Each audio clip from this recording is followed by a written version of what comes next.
บายดีหลานชื่อนางนิตาหลานอายุ7 ปีหลานเรียนอยู่ของป .2 วันนี้หลานจะมาร้องเพลงวันนี้หลานจะมาฟ้อนเพลงข้าวเหนียวเสียงแคนถ้าใครอยากชมแล้วขอเชิญรับชมและรับฟังได้เปิดได้ปะ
โสภาสดใส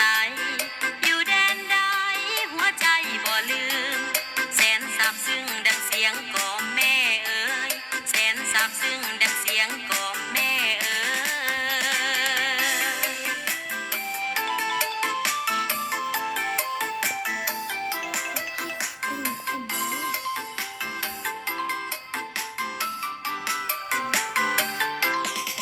อยู่ไสเดจะเหมือนบ้านเฮาอยู่บ้านเฮามีความรักใคร่สนุกหัวใจในหอยยิ้มไมตรีเมตตาอาลีน้องพี่ลาวเอ๋ยเมตตาอาลีน้องพี่ลาวเอ๋ย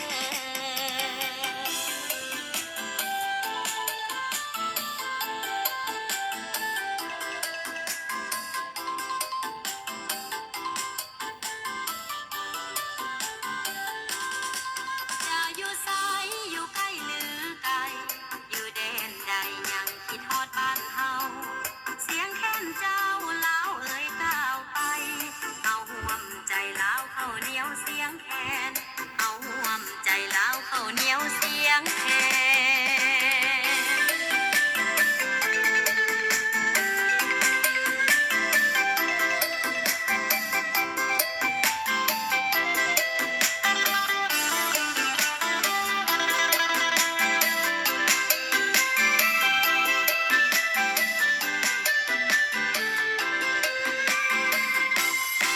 ฟ้อนเล้าแค้นแสนนิ่มนวลงามตาฟ้อนจำปาเจ้าโสภาสดใสอยู่แดนใดหัวใจบ่ลืม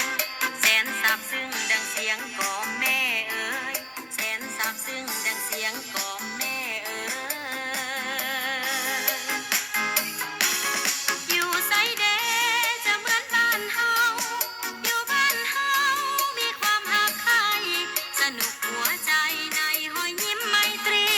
เมตตาอาลีน้องพี่ลาวเอ๋ยเมตตาอาลีน้องพี่ลาวเอ๋ย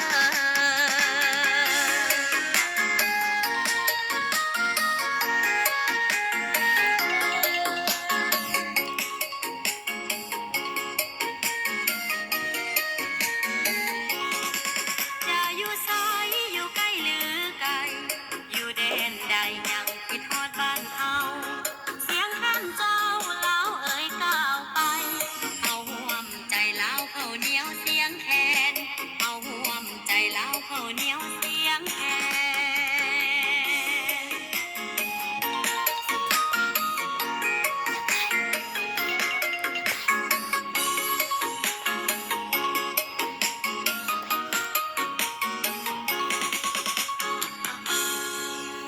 ขอขอบใจ ตบมือ อย่าลื สำเสย กดไลค์กดแชร์ให้ในเด้อ หัวหน้าตบมือเสยให้เอื้อยแน่